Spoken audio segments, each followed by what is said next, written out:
예수님께서 갈릴리 가나 혼인잔치 집에서 메시아로서 처음 사역을 시작하셨습니다. 잔치집에 포도주가 바닥이 났을 때 예수님께서 물로 포도주를 만드심으로 그 가정의 구원의 역사가 이루어지게 되었다는 말씀이죠. 요한복음 2장 10절 말씀입니다. 사람마다 먼저 좋은 포도주를 내고 취한 후에 낮은 것을 내거늘 그들은 지금까지 좋은 포도주를 두었도다. 할렐루야.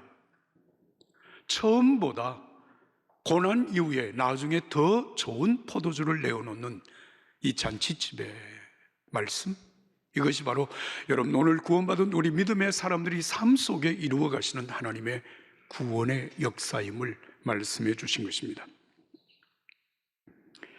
이런 하나님의 은혜가 여러분 이 고난을 지나가는 저와 여러분들에게 반드시 이루어지게 될 줄로 믿습니다. 오늘 우리가 읽은 누가복음 8장 22절에서 25절의 말씀은 아주 짧은 4구절의 말씀, 그리고 한 가지 사건으로 이루어진 내용입니다.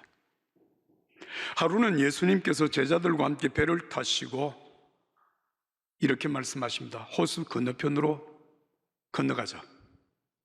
호수 저편으로 건너가자. 제자들은 노를 져서 분명히 노를 지었을 것입니다. 편안하게 출항을 했고, 출항을 하면서 곧 예수님은 깊은 잠에 빠져드셨습니다. 얼마 동안 갔을까? 갑자기 광풍이 몰아쳐서 배에 물이 심하게 부딪히고 그 물결이 배 안에 들어와서 배가 거의 잠길 상태까지 이르렀습니다. 그 위기 속에서 제자들이 예수님을 깨우며 이렇게 말하죠. 주여, 주여, 우리가 죽겠습니다. 잠에서 깨어난 예수님께서 바람과 물결을 명하십니다. 그 순간에 바람과 바다는 잠잠해지고, 그렇게 고통받던 제자들은 한순간에 마치 아무 일도 일어나지 않았던 것처럼 변화되어지는 그 상황을 보면서 두려워하고 놀랍니다. 그때 예수님께서 너희 믿음이 어디 있냐? 이 질문 앞에 제자들은 서로 얼굴을 쳐다보며 이렇게 말을 합니다. 저간 위기에, 아니 예수님이 도대체 누구신가? 이제 그런 말씀으로 오늘 본문 말씀이 끝을 맺고 있습니다. 여러분, 이 말씀 속에서 우리는 몇 가지 마음속에 질문이 일어나게 되는 것을 보게 됩니다. 그 첫 번째는 고난이 왜 오는가라고 하는 질문입니다. 여러분, 나쁜 사람이 잘못된 계획, 잘못된 목표를 세우고 일을 하다가 고난을 당하는 것은 어떻게 보면 여러분 당연지사라고 생각하지 않겠습니까? 이를테면 구약 성경의 요나가 니느웨로 가라고 말씀하시는 하나님의 명령을 거역하고 다시스로 가는 배를 타고 가다가 그 배가 큰 풍랑을 만나게 되고, 그 풍랑이 이는 바닷속으로 던져지고 요나가 그때 그 물고기가 그 요나를 삼켜서 3일 동안 말할 수 없는 고통을 겪다가 살아나는 요나의 이야기. 하나님의 뜻을 거역하고 잘못된 방향으로 가는 요나에게 이런 고난이 다가오는 것은 어떻게 보면 너무나도 당연한 것으로 이해할 수 있지 않습니까? 그런데 오늘 제자들의 모습은 전혀 다릅니다. 예수님께서 목표를 정하시고, 그리고 그 배에 예수님이 함께 하셔서 그 배를 항해를 하는 중에 큰 폭풍으로 말미암아 고통을 겪게 되었다라고 하는 말입니다. 여러분, 우리는 보통 이런 얘기를 하죠. 기도보다 앞서지 마라. 기도보다 앞서지 마라고 하는 이 말의 의미는 하나님 앞에 뜻을 묻고 하나님 앞에 겸허하게 하나님의 인도하심과 도우심을 바라는 삶을 사는 것이 믿음의 삶이다. 그렇지 않으면 어떤 위기를 만날지 모른다라고 하는 말, 그런 의미를 포함하고 있는 말입니다. 그런데 이 본문의 제자들은 우리가 여러 가지 내용으로 볼 때 기도도 충분히 했습니다. 그리고 주님이 말씀하시는 목적을 정확하게 정하고 예수님과 함께 출항을 했습니다. 그런데 왜 이 배가 풍랑을 만나고 고난을 겪어야만 하는 것일까요? 예수님은 이런 일을 제자들이 당할 것이라고 하는 사실을 미리 알지 못하고 출항을 하셨을까요? 만약에 그렇다면 예수님은 전지 혹은 전능하신 하나님과는 아무 관계가 없는 분이시죠. 만약에 여러분 예수님이 이 사실을 아시면서도 제자들을 출항하게 하셨다면 도대체 무슨 뜻으로 그렇게 하신 것일까요? 두 번째 질문입니다. 이런 와중에 예수님은 그렇게 편안하게 잠을 주무실 수 있었을까요? 거센 바람에 흉흉하는 물결로 말미암아 배에 물이 가득 차서 금방이라도 뒤집힐 것만 같은 그 작은 배 안에서 분주히 살아보려고, 위기를 모면해 보려고 애쓰고 힘쓰는 제자들 틈바구니 속에서 어떻게 예수님은 그렇게 편안하게 주무실 수 있었을까요? 이런 생각을 해볼 수 있겠죠. 아마 그 배가 꽤 큰 배여서 그렇게 제자들이 난리법석을 쳐도 예수님이 주무실 수 있는 아주 한적한 조용한 공간이 있었을 것이다. 근데 사실 이것은 우리의 아주 상황을 지나치는 추측일 수 있습니다. 그 당시 예수님과 제자들이 함께 타시던 배, 지금 여러분 성지순례를 가시면 여러분 갈릴리 바다 근처에 그때 타던 배의 모습을 우리가 볼 수 있습니다. 작은 나룻배에 불과한 것이에요. 그 배를 함께 타고 가시는 예수님, 거기에서 잠을 주무신다. 어떤 상황입니까?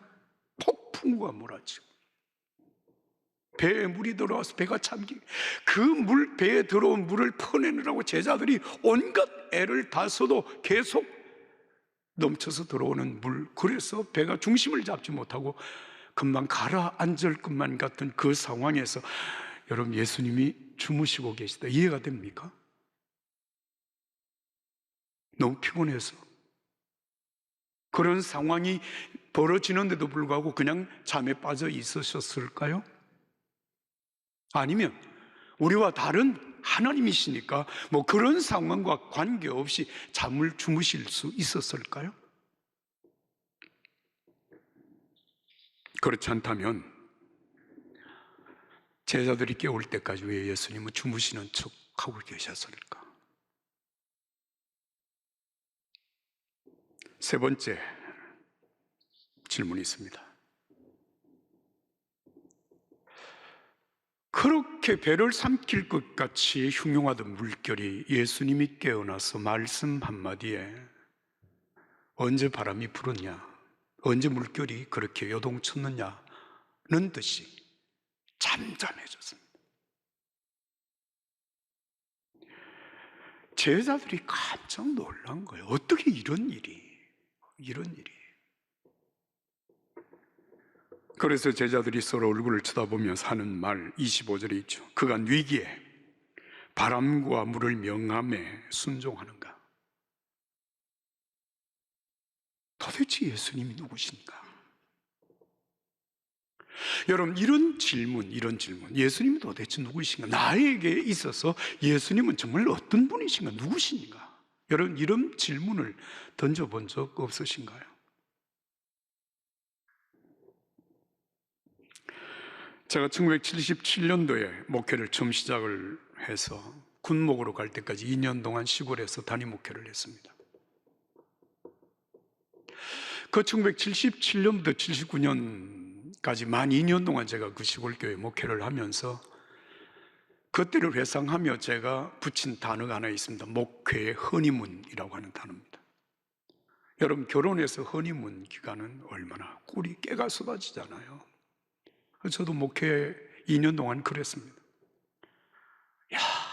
너무 신기한 거예요.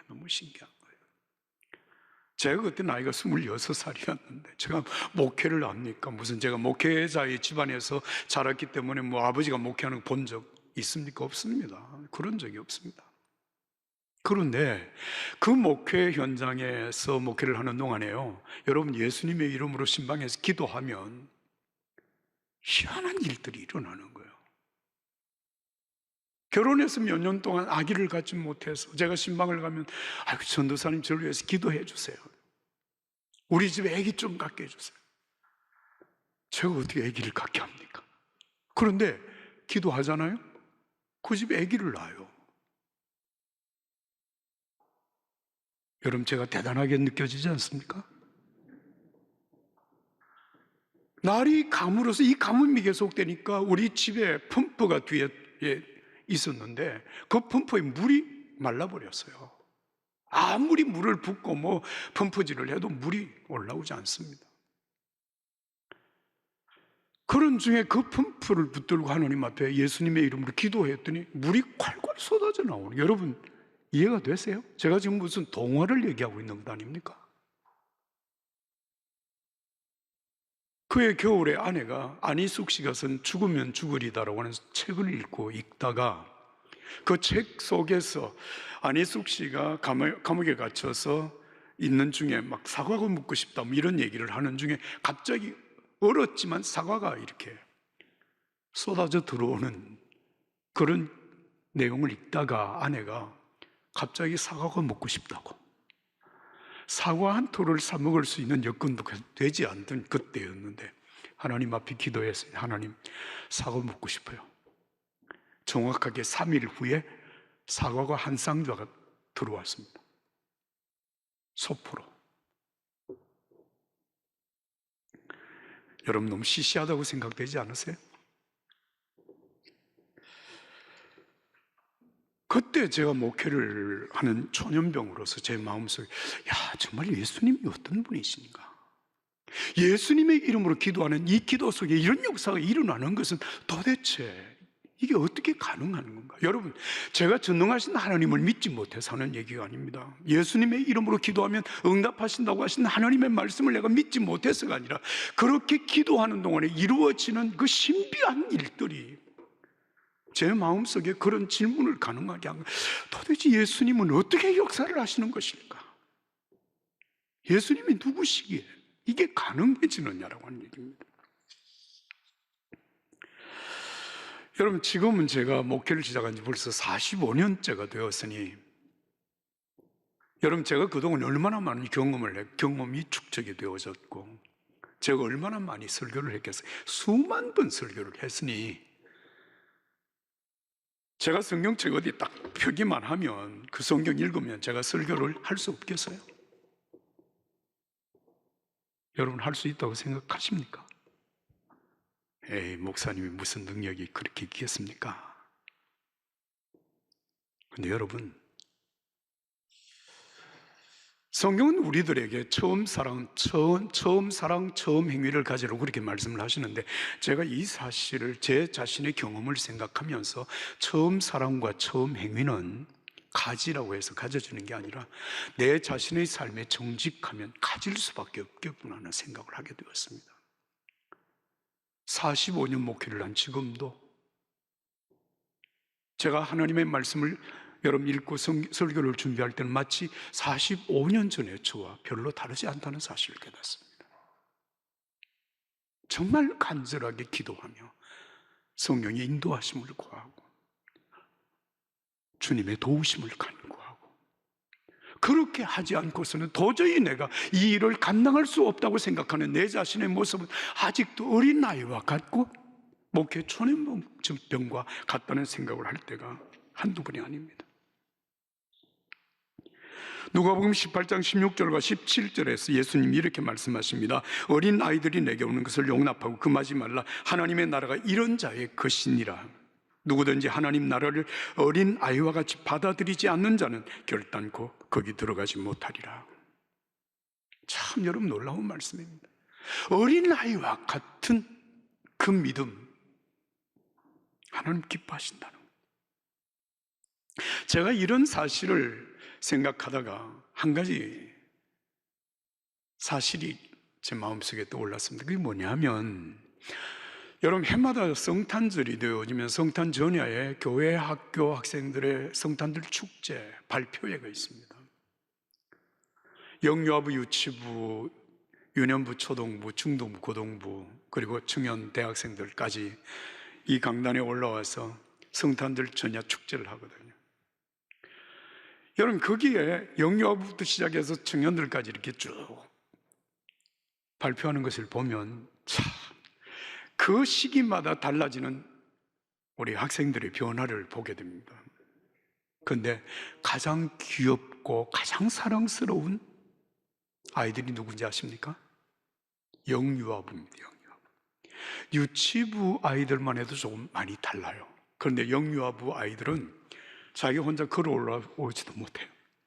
엄마가, 아빠가, 선생님이 아이들 좀 위에 올려놓습니다. 뭐 반짝반짝하는 옷 입고 올라와서 여기 서서 올라오기까지 여러분 선생님들이 얼마나 가르치겠어요. 율동 가르치고 노래 가르치고 다 가르쳐서 여기 올려놓으면 그 다음에 선생님이 앞에서 막 열심히 율동을 하잖아요. 그걸 따라서 하라는 거죠. 그런데 영유아부 아이들은 여기 올라오면 이럽니다.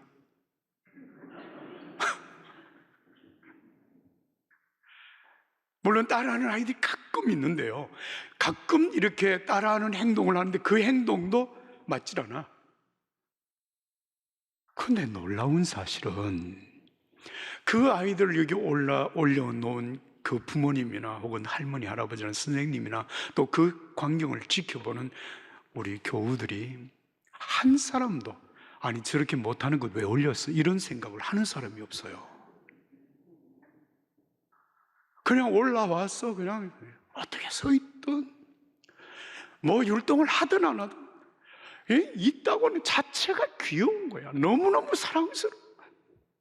막 그래서 그걸 동영상으로 담고 사진을 찍고 막 야단법석을 떠는 거예요.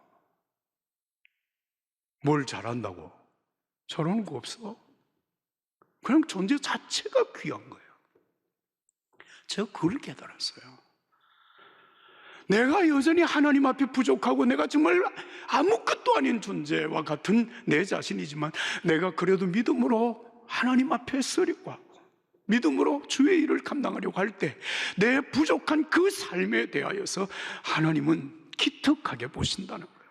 사랑으로 받으신다는 거예요. 믿으시면 아멘 합시다. 이것이 저뿐이겠습니까? 오늘 저와 여러분들의 삶 속에 하나님께서 부족한 것 그대로, 연약한 것 그대로, 허물이 있는 그대로 그 자체를 하나님이 사랑하시고 귀하게 보시고 기뻐하신다는 거예요. 나는 이 은혜가 저와 여러분들에게 있음을 믿습니다.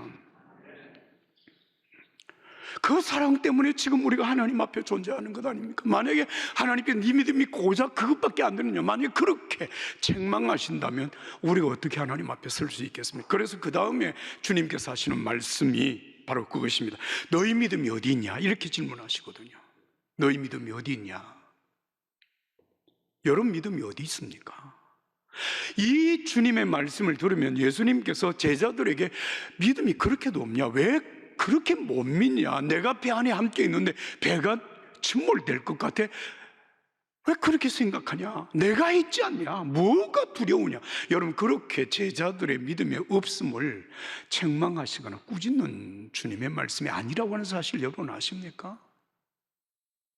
너희 믿음이 어디 있느냐라고 물으시는 이 예수님의 말씀은 믿음이 어디 위에 세워져야 되는가라고 하는 것을 깨닫게 하시는 말씀이에요. 여러분 우리는 이런 생각을 하죠. 내가 열심히 노력하면, 열심히 기도하면, 막 성경 열심히 읽고 열심히 암송하고 내가 정말 성실하게 노력하면 내 믿음이 점점 성장을 해서 어느 순간에 가서 예수님 가만히 계세요, 내가 알아서 다 할 테니까, 그런 수준에 이를 수 있을까? 여러분 그게 믿음일까요? 열심히 노력해서 정말 예수님이 그냥 주무시고 계셔도 내가 다 알아서 처리할 수 있습니다. 믿음 생활을 잘하면 그렇게 된다고 여러분 생각하시나요? 오늘 예수님 이 사건을 통해서 우리에게 보게 하시는 것이 그것입니다. 예수님이 주무시고 계시고 제자들은 그 위급한 상황을 스스로 해결하기 위하여서 모든 수단, 모든 방법, 모든 능력, 모든 노력을 다 동원한 것입니다. 생각해 보세요. 이 제자들이라고 하는 이 예수님의 제자들 가운데 적지 않은 제자들은 어부들이었습니다. 그 갈릴리 바다에서 고기 잡는 일로 잔뼈가 굵은 사람들이, 이렇게 보면 그들은 뱃사람으로서 전문가였다라고 하는 사실 우리가 짐작할 수 있지 않겠습니까? 그런데 그 전문가였던 그들도 이 위급한 상황을 해결할 방법이 없어요. 믿음은 여러분 숙달되어진 우리의 삶 속에 있는 것이 아닙니다. 믿음은 예수님께 있습니다. 믿음의 뿌리는 오직 예수 그리스도 안에 있습니다. 이 사실을 깨닫게. 너희 믿음이 어디에 있느냐? 너희 자신의 능력과 경험과 너희 자신의 실력 속에 있는 거냐? 아니다. 어떤 상황에서도 우리의 믿음은 예수님께로 돌아가야 된다는 것입니다. 우리 자신을 바라보는 우리 자신의 시선이 그 시선을 떼서 예수님께로 우리의 시선을 옮기고 그 주님을 깨우는 믿음,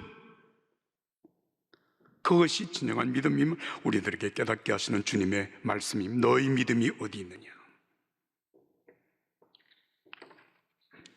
사랑하는 여러분, 오늘 이 간단하듯 기록되어진 네 구절의 말씀을 통해서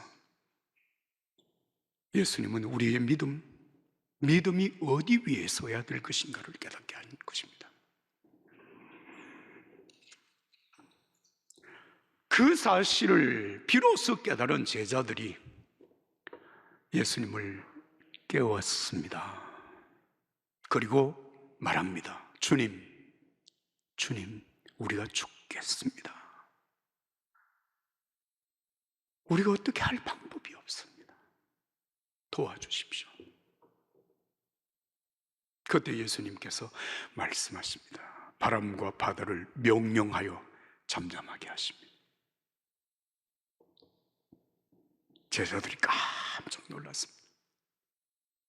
여기서 놀랐다라고 하는 말은 여러분 믿음이 전혀 없어서 야 예수님 도대체 누군가 그런 놀람이 아닙니다.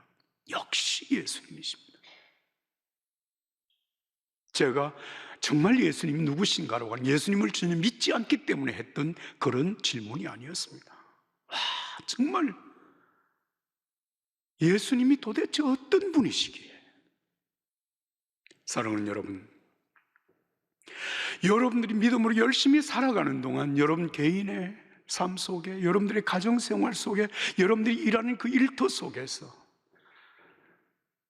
내 힘과 능력과 노력과 경험으로도 해결되지 않는 일들, 내 손으로 핸들링을 할 수 없는 상황들, 여러분 그때 여러분들의 시선을 예수님께로 옮기십시오.